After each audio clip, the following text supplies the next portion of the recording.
Différents faits divers nous interpellent et nous incitent à la réflexion.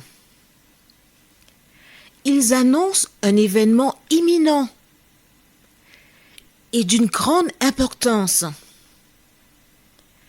Mais comment l'analyser?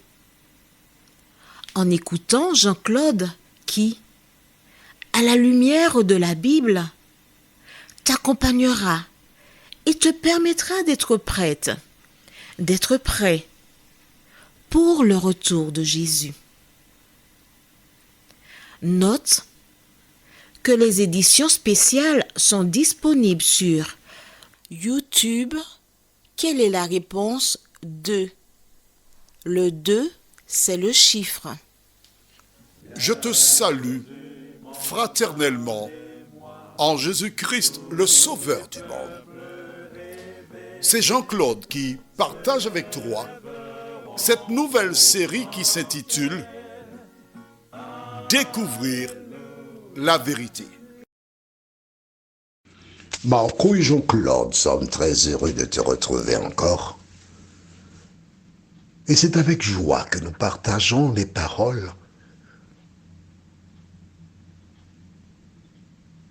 qui viennent des Saintes Écritures.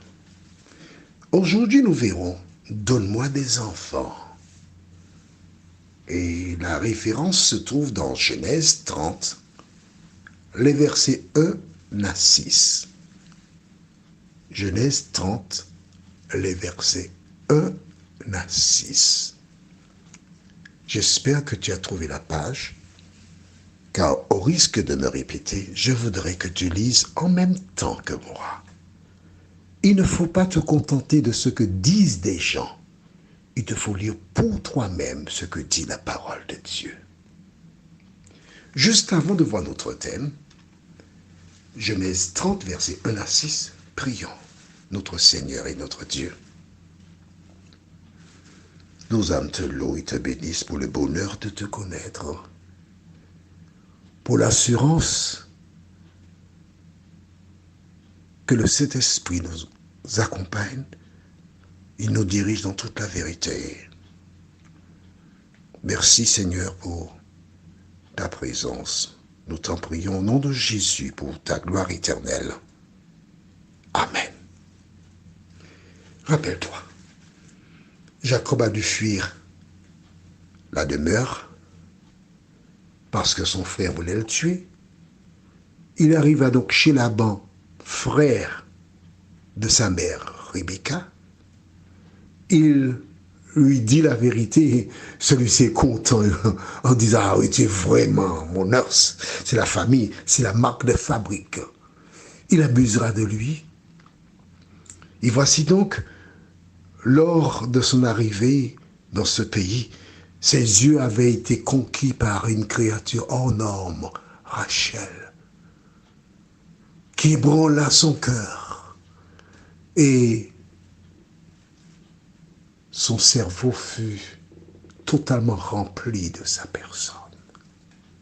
Il accepta donc de travailler pendant 7 années pour l'épouser, mais Laban s'est organisé pour lui refouler Léa, dont les yeux étaient délicats.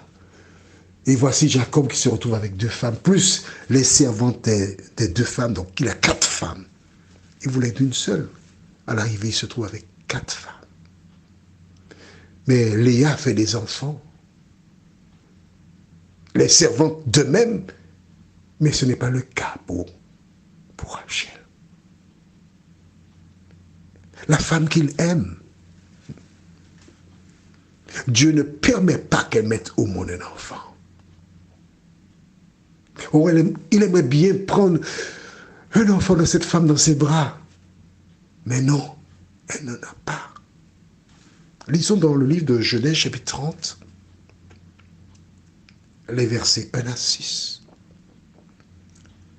Lorsque Rachel vit qu'elle ne donnait point d'enfant à Jacob, elle porta envie à sa sœur.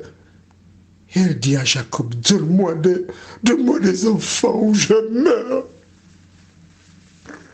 Qu'est-ce que ça peut vouloir dire, ou je meurs? C'est soit tu me donnes des enfants ou je meurs. Or, certains diront, eh bien, elle ira se suicider. C'est dur pour elle. C'est dur parce que, certainement avant que Laban donne Léa, du regard il se parlait, du regard seulement, des sourires. Lorsqu'il avait l'occasion, il touchait délicatement sa main. Il parlait d'amour. Et Jacob travailla d'arrache-pied pendant 7 années pour l'épouser, elle. Et je présume, comme les militaires, je me rappelle quand j'étais à l'université. Ma dernière année, j'avais un calendrier. Et chaque jour, avant de m'endormir, je passais une croix sur le jour. Et puis je mettais, il me reste encore tant de jours. Ensuite, le dernier mois, il me reste tant de jours. Ensuite, il me reste que 5 jours avant de laisser l'université. Mais avant moi, Jacob lui disait, dans encore 3 jours, tu seras mon épouse. Je pourrais te prendre dans mes bras, te caresser. Et plus, pas plus. Et plus, plus. C'est affinité? Non, il y a déjà affinité. Et voilà que le jour du mariage, oh, Jacob a le plus beau sourire qu'un homme pourrait avoir sur le visage, sauf qu'à l'arrivée des courses.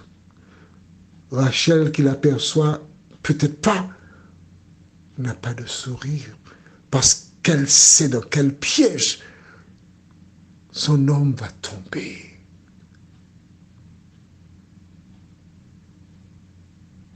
Il a connu Léa, la grande sœur, en lui est place de Rachel. Quelle souffrance pour lui, mais quelle souffrance aussi pour elle. Et pour couronner le tout, Léa fait des enfants et elle n'a pas d'enfants.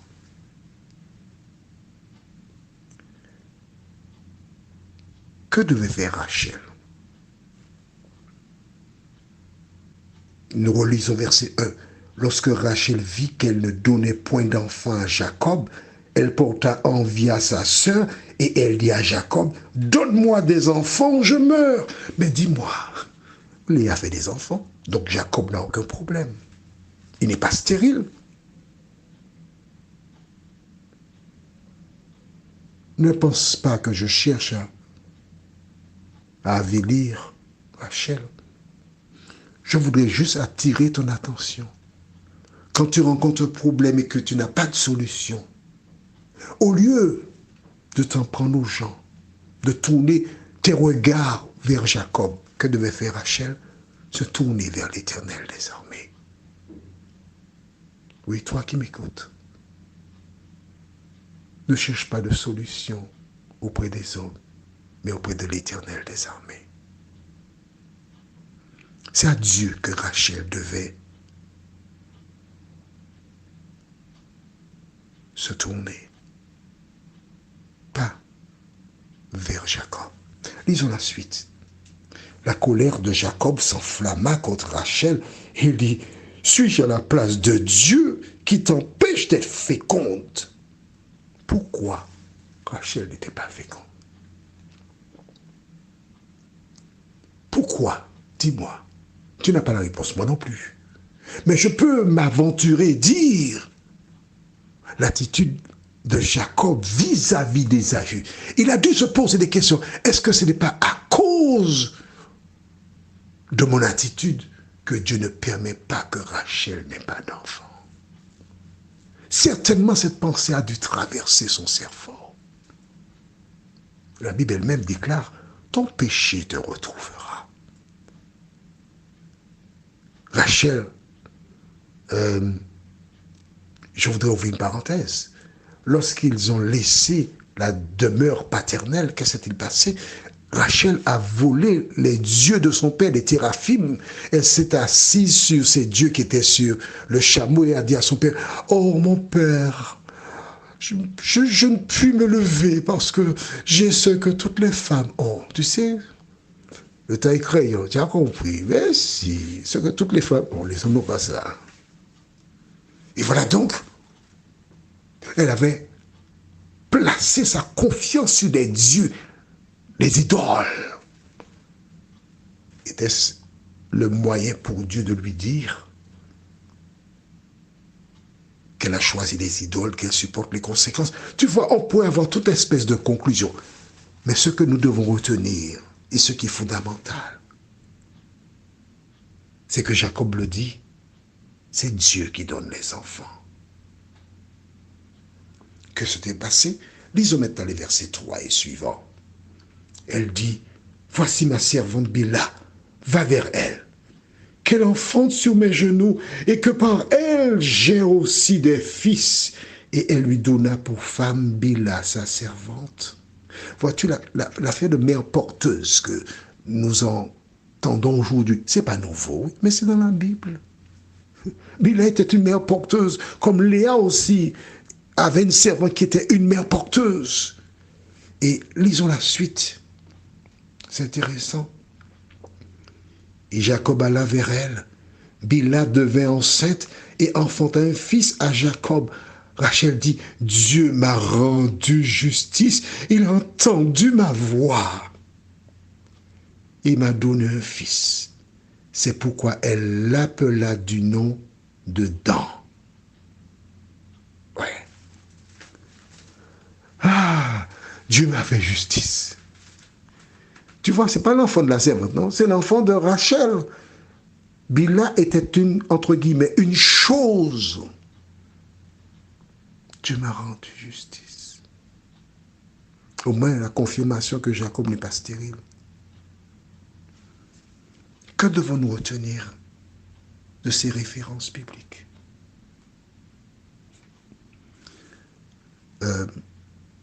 Albert, si ton épouse ne fait pas d'enfant, ne lui dis surtout pas de chercher une servante qui sera une mère porteuse pour elle. Hein? D'accord? Ce temps-là est révolu.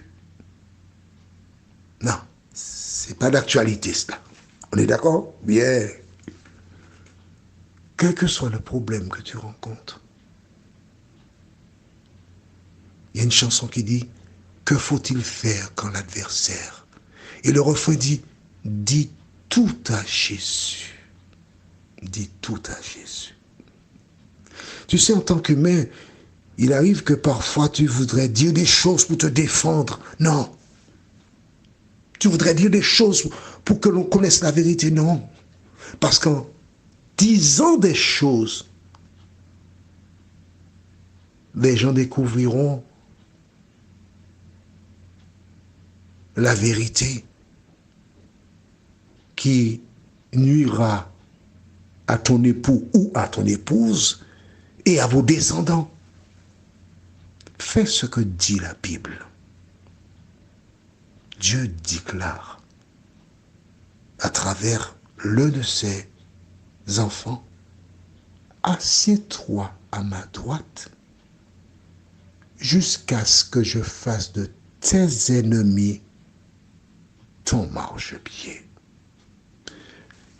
Moïse déclara aux enfants d'Israël quand ils laissèrent l'Égypte dans Exode 14, verset 14, l'Éternel combattra pour vous et vous gardez le silence.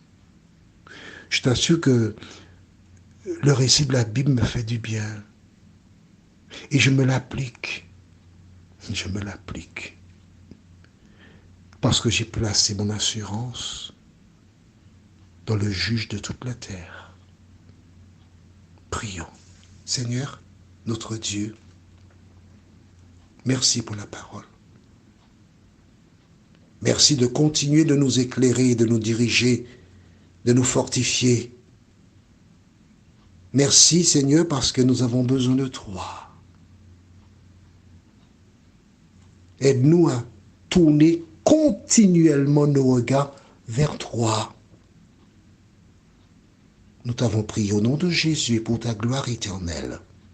Amen. Que l'Éternel continue de te bénir et qu'il te garde.